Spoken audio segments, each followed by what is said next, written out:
unfortunately, Huntsville's homeless. The number has increased tonight. The tornado destroyed several homes and apartment buildings. Many tornado victims are seeking shelter at the disaster center at the JC building on Old Airport Road, or off of Old Airport Road. Some still have not found out if their homes are still standing. I have to take it, so I take it, but I'm looking for it to be good. Because I can't get back, they won't let us back in that area. Are you afraid of what you might find? Yeah. And the people, as we unloaded them from the van, people that were buried underneath concrete, people that were under bricks, they said it was a miracle that anybody found them to begin with, and that they were able to get from over there and get here so quickly, and they were cold and wet, and their backs were hurt, and as soon as they got in here, we got hot coffee to them and blankets, and we were able to get nurses over to them, and it's been fantastic. Mayor Hettinger has joined Ted Koppel on Nightline. Let's go ahead and take a look and see what the mayor has to say right now to ABC's Nightline. Who come here to our space camp, and they asked specifically that we say that space camp was not hit. It is not in that area, so those children are safe, for those of your viewers from throughout the country who might be worried. But we have about a quarter of a mile stretch, about 3 miles long, where all the damage was done. It's severe damage, a devastating, very powerful tornado. You know what I have such a hard time understanding, Mr. Mayor? The tornadoes hit this afternoon about, what, 4:30 Central Time, I guess. So we're talking about 5:30 Eastern Time. It wasn't until hours later that we began to hear how bad it was. How long was it before you folks there knew how bad it was? Well, we knew immediately that we had a very severe problem. As a matter of fact, emergency personnel were coming in from all over the North Alabama area, and the state responded very, very quickly, we feel like. It's a matter of getting into this area. It was at a traffic time where traffic was heavy. It was even difficult to get emergency vehicles into the area because of traffic, so we did have a lot of trouble with that. And what's the situation now? It looks as though it's raining and kind of windy there, but not too serious at the moment. What's the weather like? You know, it is rainy and windy. It's gotten very cold, of course. The temperatures dropped severely, and we're worried about our workers remaining warm at this point. Although also those who are the 500 or so who we know are displaced, and those that are without power, we've set up emergency shelters. We've got a lot of things happening. The city and the community have stepped in. Any idea at all of what the property damage is yet? No, we don't. We'll be tomorrow before we know. It's certainly well into the millions, and we just do not know how much the property damage will be. Now, sometimes during situations like this, the most dangerous aspect of it is the downed power lines. Have those all been dealt with already?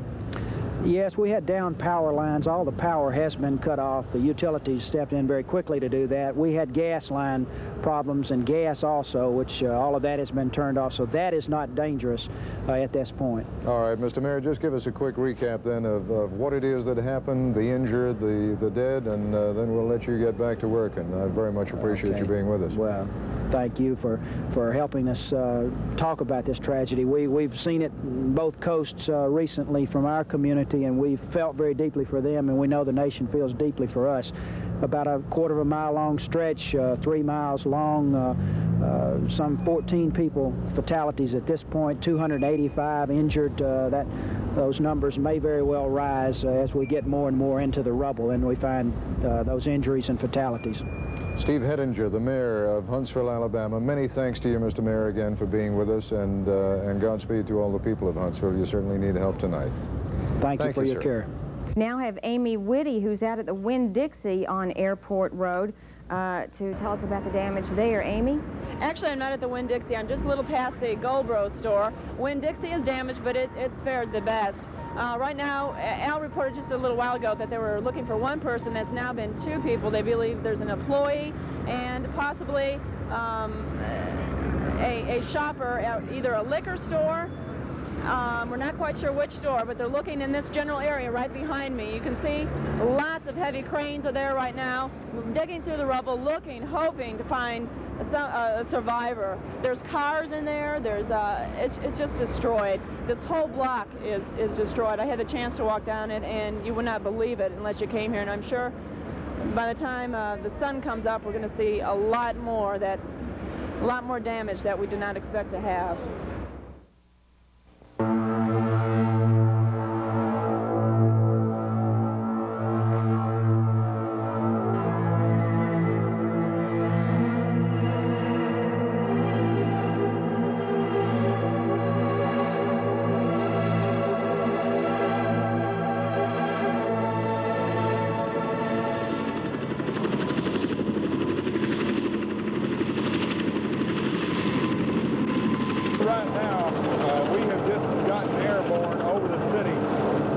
coming up on the Whitesburg area, what we're seeing is just absolute total destruction. Coming over the airport where we are right now, we have trees that have been completely sheared off. Coming up on the old Gold Road shopping center area and the apartment area that was damaged last night, as you can see, everything has just been flattened. A lot of emergency crews still on the scene this morning, still digging through the rubble, trying to get a full determination of the extent of loss of life and injury. Traffic very, very slow on the parkway around the airport road area. Avoid this area if at all possible this morning. As you can see now, we're coming over the parkway, and it looks like someone has just absolutely set off a bomb and totally destroyed this entire area. Amy Witte is out on the scene of Jones Valley School. It's a devastated area there. This morning, Amy, this is the first look we're getting to look at. What's it like? That's right, Linda. The scene is unbelievable. This used to be a two-story school here at Jones Valley. Obviously, today there's going to be no school. There'll probably be no school. Obviously, there'll be no school for the rest of the school year. School officials right now are meeting to talk about where they're going to put the kids. A majority of them will go to nearby Challenger Elementary and Middle School, but just looking at the scene, it's amazing that no one was seriously injured, and very lucky that school was not in session. There was an after-school program going on yesterday, and word was that there was some students and teachers in the school yesterday entrapped, but they were all rescued. And I suppose if there's any good news today, that would be it, that no one was injured and that school was not in session at the time. Looking at the area, it's just devastated. It's hard to believe this was even in a school. You can look in the parking lot and see some cars tossed about. If Eric, our photographer, would walk this way, over in the field, you can see cars have been thrown into the field, and you can see the path of the tornado goes clear across the Jones Valley area into some of the homes. You can see some homes look virtually untouched while others have been flattened. I understand rescue crews are going through the area looking for any victims and helping people recover. But it's just devastating to see this area in the daylight. Amy, this is one of the more influential areas in this town. Yes, it is. There's some very beautiful homes down in this area, and today a lot of them are gone. It's kind of hard to believe. You took a drive down there this morning, obviously, to get to the school. What kinds of things were you seeing on the way? Well, when you drive down on Drake Avenue, when you try to get down to Jones Valley, you don't see too much. And also when you hit the Jones Valley area, you can see the big line where the tornado took off. You can see trees bent and down, houses have been flattened, cars thrown in fields, rubble all over the place. There's a lot of utility crews down in the area and a lot of rescue crews. They're asking motorists to stay where they're at and not come down to this area. They just wanted to keep it safe and secure at this moment. Amy, you were following the story yesterday. The rain is now stopped. The sun is now up. Any differences in the view today versus yesterday? Oh, definitely. Yesterday, it did look awful, but you can only see limited areas because it was so dark. Today, now that the sun is coming up, it's just unbelievable. Last night when I was at the area over on Airport, that area is devastated as well. All the shopping centers are pretty much flattened, some of the areas, and cars tossed like pieces of firewood on a pile. It's just hard to believe when you look at this, especially in the daylight, and it really makes a difference. And we are going to go now to Kim Albright in the skies to take a look at that devastation from above. Kim? Of course, Adrian, we are seeing up again over the mountain. Okay, Linda, I don't know if you can hear me or not. Okay, we're coming back over the mountain. We're going back over the main damage area along Airport Road, and once again, as you can see, just sheer destruction. We followed the track of this storm all the way to the southern part of Madison County that it tracked across. We've been almost over to the Hurley area this morning, and it's much the same story all along the path of this storm. Apparently, it was dipping up and down across the mountaintops, skipping back and forth, hitting some houses, letting others go unscathed. But we do have massive damage. The hardest hit area, obviously, is the area around Airport Road. And we have a number of apartments that have been damaged, roofs blown off, shingles blown off, other buildings totally crushed and demolished. As you can see from what you're seeing right now, where a service station once stood, there's nothing but a pile of rubble and twisted metal and cars stacked very, very high. We've seen cars blown and tumbled as much as a half a mile off the roadway, thrown up into the trees. It's just absolutely unbelievable the destruction that has occurred across South Huntsville. Adrian, we've had a lot of people talk and compare already this from the 1974 disaster. 1974, in the isolated area around Airport Road and over in Jones Valley, it looks very similar to what we were seeing in wide swaths across several counties here in North Alabama back in April of 1974. Of course, the number of fatalities is not as many. One big difference back then as compared with now, this time we did have a tornado watch in effect, and it was busy rush hour. I'm sure most of the fatalities were in their automobiles and whatnot. But as far as comparing the two, when you see massive destruction like this, they all look the same. And they can be just as tragic, as you well know. On something like this, what brings something like this on? Is it the cold, warm temperature change? We had all that warm, moist air here. We had a high in the low 70s yesterday, and here this morning we were at 37 degrees, for example. When the cold air collides with that warm air, violent things take place. This was forecast, this was foreseen, and it actually did occur. It's just unfortunate that it happened at the hour that it did. Adrian, Amy Witte is at Jones Valley School. We're going to go back out to her and find out what she sees this morning. That is, of course, where the major damage is done. School, no school left, no school in session today. Let's go out to Amy. Linda, Adrian, it's easy to see why Jones Valley is going to be closed today. This used to be a two-story school. Today, it's demolished. Joining me now is School Superintendent Dr. Mary Jane Keller. In one sense, I guess we have to feel somewhat lucky that this did not happen an hour earlier. Well, had it happened during school hours, as you can see from the school, we would have lost a large number of the student body at this school. There would be no way in the world that they could have gotten out of the school. Now, I understand there were some students and teachers in the school yesterday for an after-school program. Can you update us on what happened? There's an extended day program, an after-school program that starts at 2:30 and goes until 5:45, and there were 37 children in attendance. Now, some of those children were picked up real early when there was a threat of bad weather by their parents, but there were still somewhere in the neighborhood of 30 children and 3 teachers and 5 painters in that school when the tornado hit, and all of those individuals have been accounted for, and due to the heroic deeds of these teachers and painters, our children are all alive this morning. Looking at the school, it's hard to believe that anyone even got out of there alive. You were telling me about some heroic efforts by some of the folks in the school. Well, there's no question. We, of course, learned as much information as we could last night, and the area that we've been told that they were when the tornado hit is incredible that anyone walked out, because the stair level in the school has been totally demolished.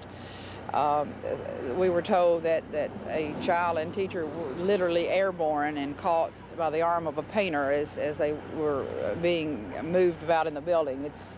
It's incredible. Now, for the folks sitting at home, what will happen as far as the school year, the rest of the school year? Obviously, there will be no school at Jones Valley for the rest of the year. No, this school will be leveled. That structure that we see still standing on the front is just the front wall. There's not any material to support any of that, and that will all be bulldozed, and the school will be leveled and a new school built. That in all probability we're talking about 2 years, at least the rest of this year for definite, the first of the semester of next year.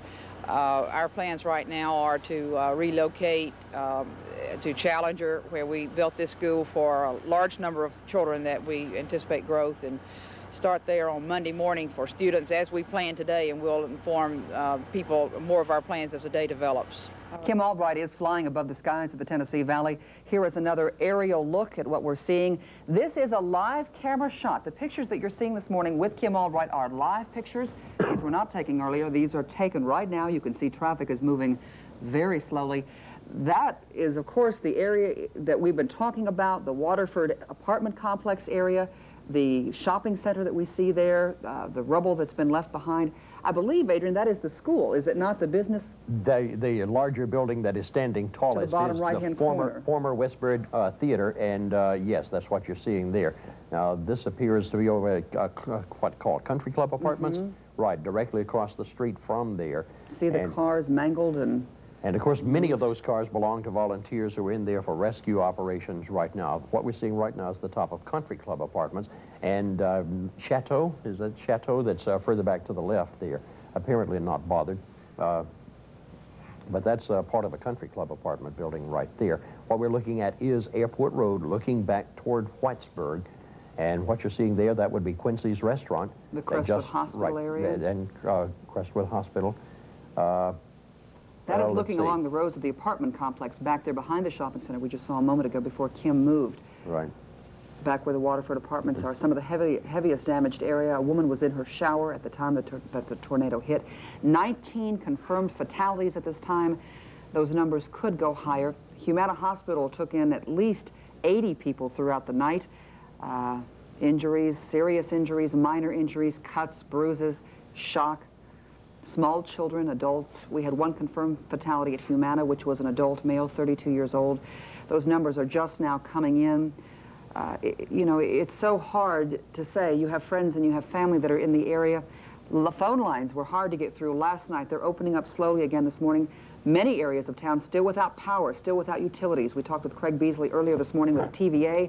He had mentioned that TVA is bringing in linesmen from Mississippi and Tennessee to help restore power. They had 161,000 watt lines that were down, which means that they cannot give power to Huntsville Utilities. And without the power supply to them, Huntsville Utilities cannot get all that power back restored. But Huntsville Utilities is working very hard with TVA to get the power restored.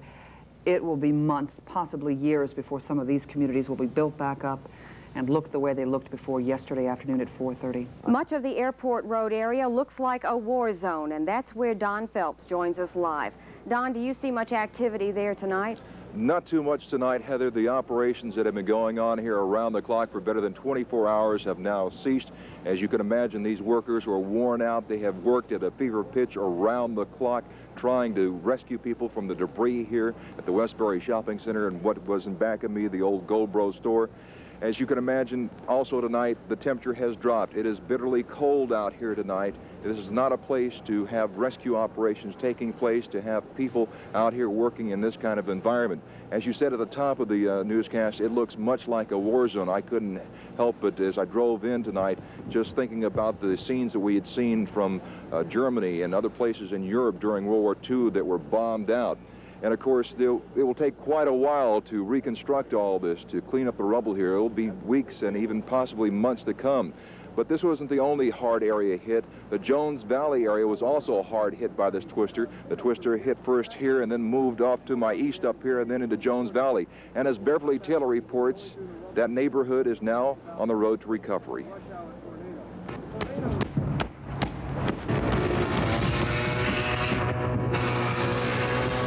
This will be a very prominent sound in the Jones Valley community for quite some time.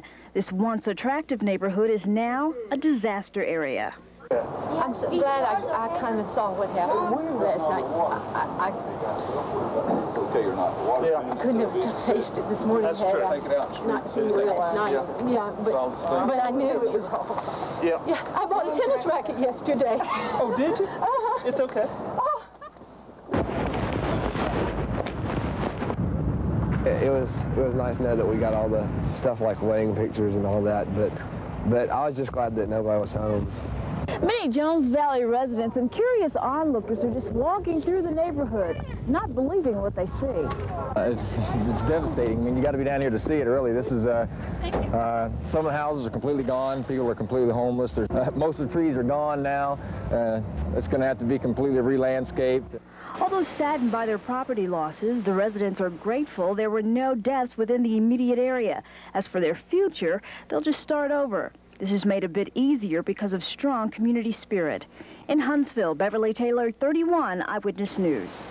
We see the destruction there by that tornado in the Jones Valley area. Also hit was a Jones Valley Elementary School. Now, while school was out, there was still a group of children, teachers, and painters in there for an after-daycare school. And tonight, as Amy Witte reports, she has a remarkable story from one teacher who is thanking God for being alive. Tears filled Tori Owen's eyes as she looked upon her school. Filled with emotion, the young school teacher stared in amazement at the crumpled school. Yesterday afternoon, Tori, 2 other teachers, 2 painters, and 37 children were in Jones Valley when the building came tumbling down. Remember a lot except that there was stuff falling on us. Kids are screaming. Kids were screaming? I had somebody under me, and the paint crew had the rest of my kids in my kindergarten class, and me all under me by a wall. And when it was over, all of my kids got out, but we didn't know where the other ones were, and they had already gotten out. Today, work crews began digging through the rubble, hoping to find something to salvage. In the field across the street, the tornado's strength left its mark. School desks tossed awkwardly in the grass, children's drawings and rulers crumpled and broken. But for so many like Tori, today is a day to count blessings, not lost possessions. You look back at the school today, what are you thinking? It's a miracle we made it. It really is. In Huntsville, Amy Witte, 31 Eyewitness News. Of course, the students of Jones Valley Elementary did not go to school today, and they will not go back to school until Monday. At that time, they'll be reporting to the new Challenger School, which was constructed nearby. According to Mary Jane Keller, the superintendent of the public schools, it should take some 2 years to rebuild that school. Now, Jones Valley wasn't the only school hit by this twister. Also hit was the tornado demolished the Holy Spirit Catholic Church and school on Airport Drive. Today, one resident walked through the rubble looking for a place to lay a bouquet of flowers. No word yet on what the church and the school plans to do. Grace Lutheran Church notified Eyewitness News and wants to offer help to Holy Spirit, but has been unable to contact the church and school leaders. If you're one of those leaders, call Grace Lutheran if you need some help.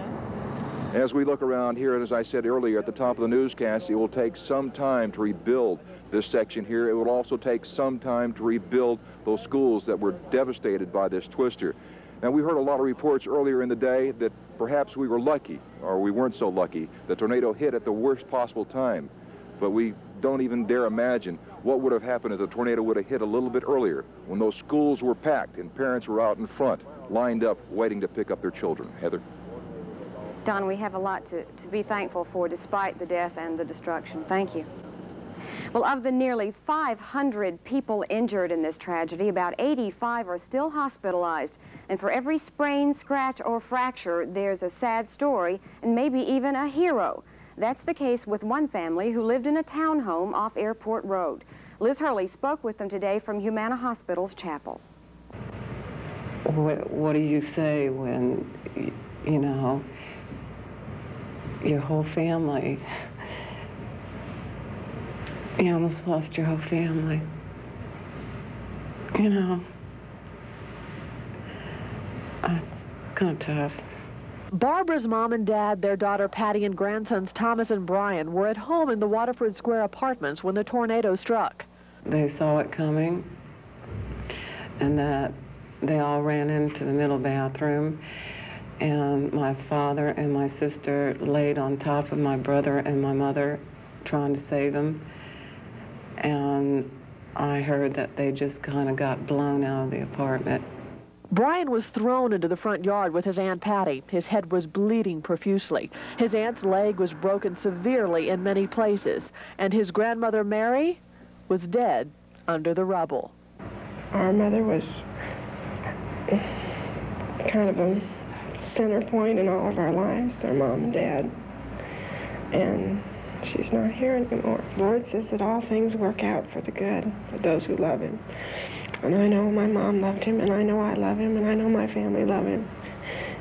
And I don't understand the reason, but I know that my mom's now in a better place, and there'll be a day we'll all be back together. In this chapel outside the intensive care unit, Brian's family can only hope that he will survive. He's lived through 5 hours of brain surgery. His father credits much of that to the heroics of his aunt, who tried to protect him. She couldn't save him or her mother, but she was able to save my son. And she did it without regards to herself.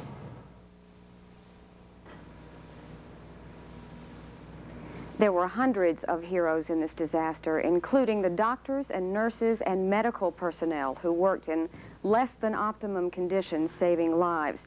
Those at Crestwood were merely a MASH unit, stitching up the injured by flashlight. Another precious byproduct of the tornado, long lines of blood donors at the American Red Cross building on Washington Street. With the holidays just around the corner, the Red Cross needed the extra donors anyway, but one man lamented the lack of blood before the tornado. I give blood pretty regular, and I think everybody should. You know, it's a year-round thing for people, and it ought not be an emergency situation that makes people come down, because the Red Cross, you know, they're understaffed, and it's hard for them to handle so many people at once. The Emergency Management Agency was here and assured us that state help was on the way. There are people in need here. Injuries, deaths, loss of not only life but property, losses of jobs. There's an immediate need, and there's been an immediate response to it. And help is apparently on the way from Montgomery as Huntsville's Mayor, Steve Hettinger, marches off to see what the deadly twister has done to his city. Huntsville again is picking up and trying to put lives back together. We've got to have money, though. We've got to have state money. We've got to have federal money to assist. And Governor Guy Huntweir is going to be here tomorrow to assess the situation. I don't see how anyone can argue it, though. It's just utter devastation here. Ron Keller followed Huntsville's mayor around the town today. He had a frown on his face for most of the day, and he has worked some long hours himself. And here's Ron's report. Just after 9 this morning, Huntsville Mayor Steve Hettinger, Madison County Commission President Mike Gillespie, and a handful of other city leaders took to the sky.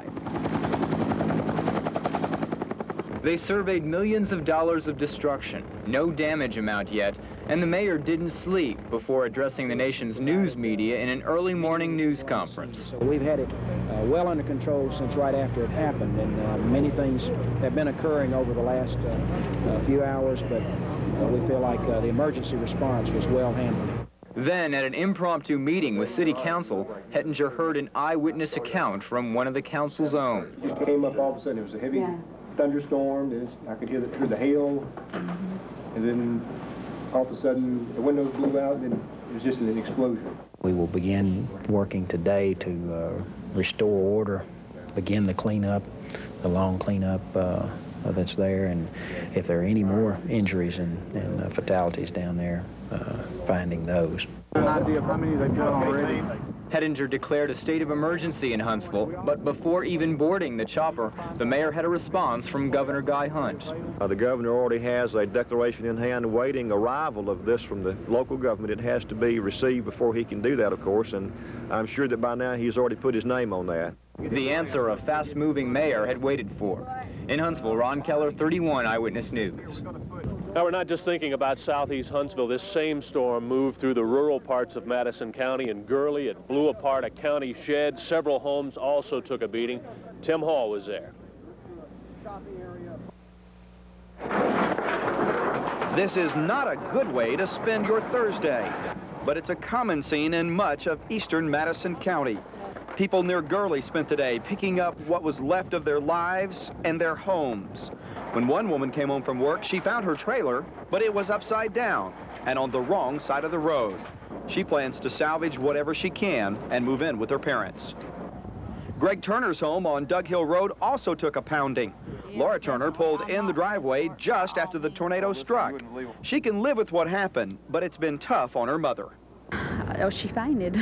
We had to call the ambulance for her. She has heart problems, and of course she was having a heart spasm at the moment, and we just had to take all precautions to keep her safe. Turner says it'll never be the same here, but she's confident the family home can be restored.